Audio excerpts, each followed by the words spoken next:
Okay, let's talk about money. I don't know how this video is going to go, but I'm going to speak spontaneous. I just noticed I don't watch TV much, but when I do watch it, or when I hear anything from so-called celebrities or musicians or other people, anybody, business people, it's like that money energy, man, is coming through them. Money has an energy. It has karma. Yeah, it's very strong and it's very corrupting.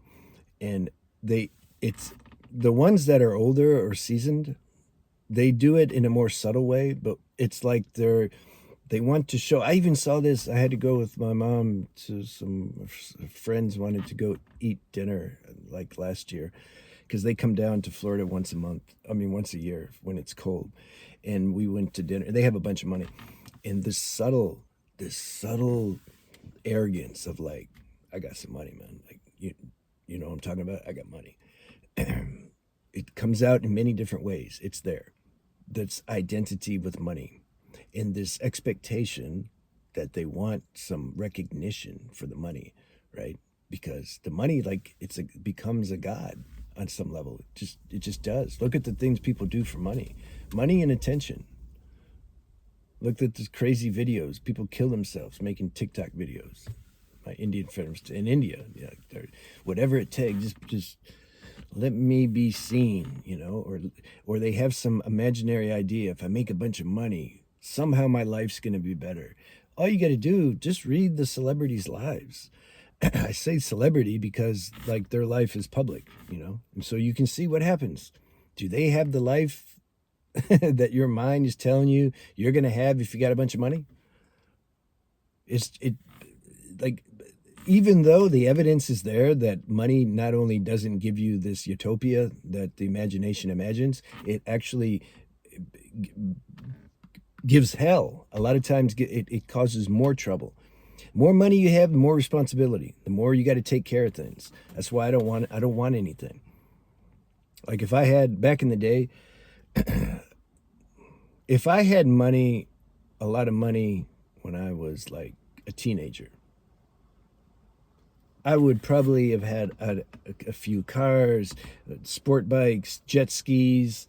I'd have a cabin out in the Colorado and with some snowmobiles, and you know how much stuff that is to take care of. I remember when I made a bunch of money some years ago. We did a retreat with plant medicine. Yeah, that was trippy. I had a bunch of money. I had like, well, for me, it was a bunch of money. I had like $20,000 like under my bed, or I had it in a drawer or something.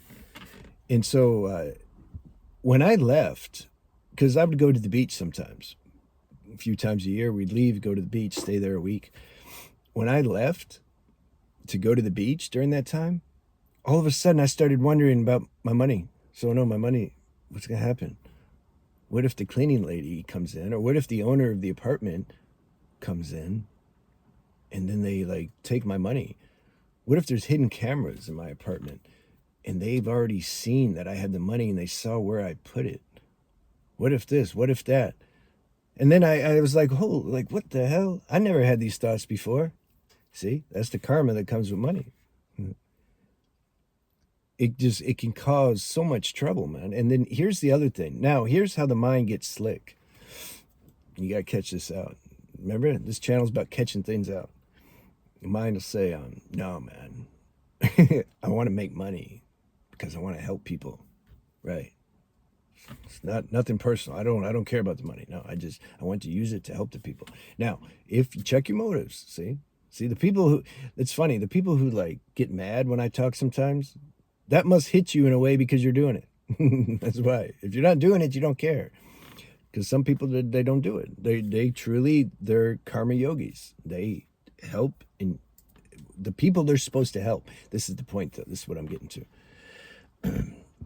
You don't know. You don't see the mind. We can't trust the mind for anything, even for good things, positive things.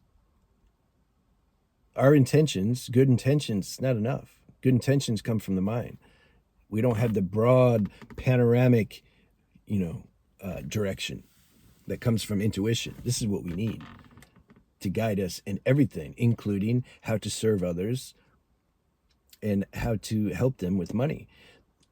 There's situations. It's like I remember a guru was talking, and it was his satsang, and then the guy comes in, and he brings a little boy with him, and then he tried the whole time to get the teacher's attention to call him up, and finally the teacher saw him and called him up, and then he said, I'd like to read a letter from this little boy. And the little boy can't even hardly talk.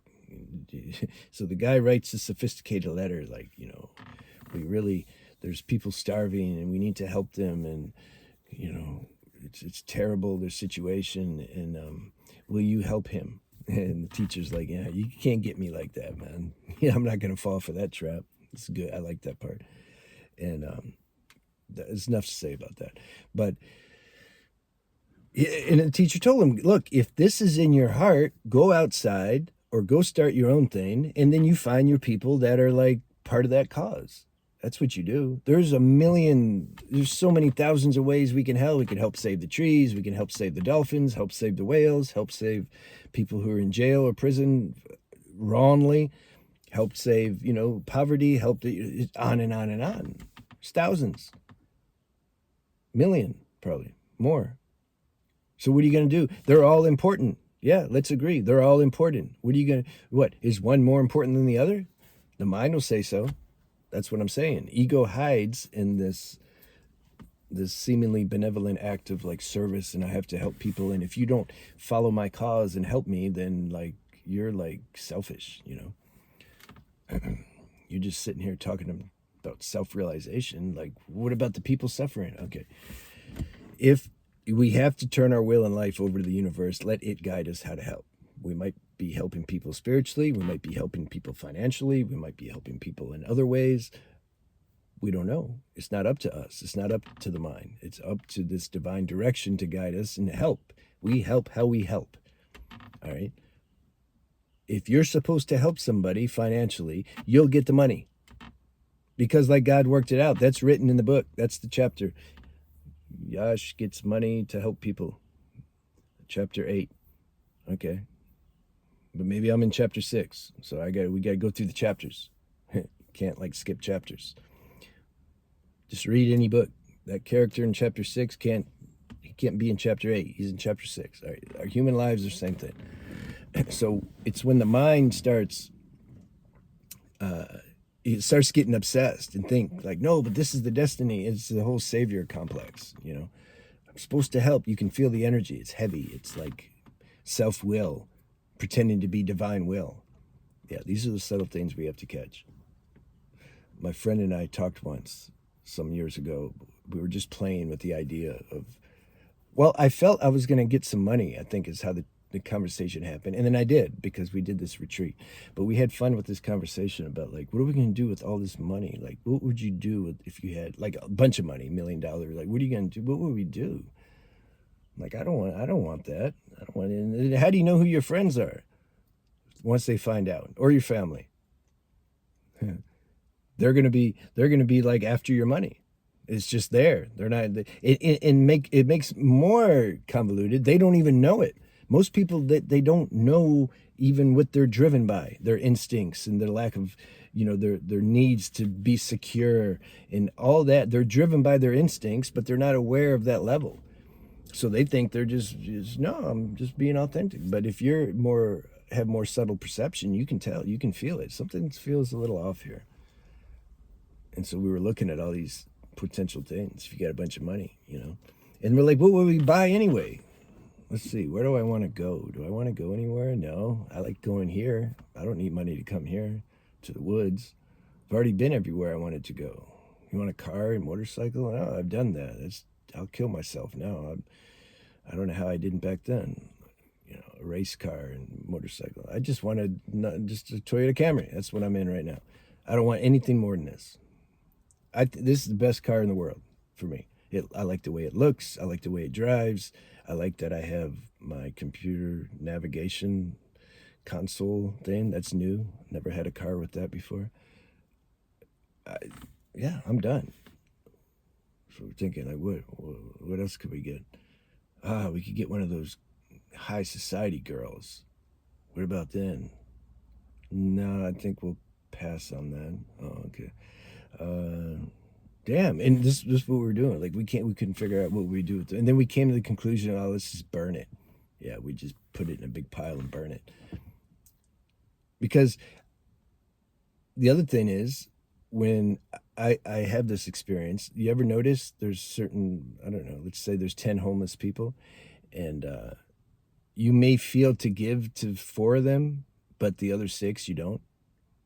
Just somehow intuitively. I've noticed when I gave to the wrong people, I could feel intuitively. I'm like, something's not wanting me to give, but I'm going to give to them anyway. It's not the selfishness, like, oh, I don't want to give my money away. That's not what didn't want to give. It's just somehow energetically you didn't feel to give, you know. And I would give to them, and then they'd stalk you, man. Every time they see you, oh, can I have money? Can I have money? You see? I'm like, this is the karmic price. I shouldn't have gave to them. You know, like they become like a dog, you know, where you got to like discipline them. You give the dog a little bit, but then actually I make that mistake. I give the dog, every time he sees me now, I think I'm going to give him food. So, yeah, I created that. So you see, it's complex. We don't know, like, who you giving to. Maybe these people, certain people, they're learning a lesson that you give them a bunch of money, it messes the whole lesson up. They don't even learn a lesson now. Now they got to wait for the universe to construct another situation to where they can learn that lesson. Like, we don't know. You can just feel intuitively what is what. It all goes back to that intuition. And you don't ask intuition to explain. You're like, this looks like something I should do. The mind says, this is something I should do. But inwardly you feel, no, but I don't feel. That's the friction. So then the mind says, why intuition? Why don't you want, and intuition don't say anything. It doesn't give an explanation. It's just, look, I'm saying don't go that direction. You can go if you want. But I'm saying, like, you know, you're not going to get my support on that. And sometimes the mind will do it anyway. And that's part of the process. We have to learn. This is how you learn. And then you start to see things, how things turn out. And then you reflect back. You're like, damn, I kind of knew I shouldn't have done that, but I did it. But it looked like it was, mentally, it seemed like a good idea. Yeah. This is called gaining living wisdom. So get the amount of money that you're supposed to get. You'll just get it. You'll get what you're supposed to get if you be true to your inner feeling and what you're called to do. And you'll get what you need. Why have the concept? What's the magic number amount that's like, you know, like, who cares, man? A bunch of zeros. Okay, I have, 10,000 in the bank. Add another zero. Ooh, I have 100,000. Okay, well, so what? So what? We have to check and see, are we a slave to this conditioning that so deeply permeates society? I'll end with this. The definition of rich, I coined this. I realized the definition of rich is when you have more money than you can spend every month, right? If you have enough money to where you do all the intruders, you do all the things you need to do, but yet you still have money left over, that's rich. Like, you can't spend it. I want to roll my window up. Intruders are people. So this is what I'm. This. It doesn't matter if you make. Let's say you make 10 grand a year, or if you make 100 grand a year.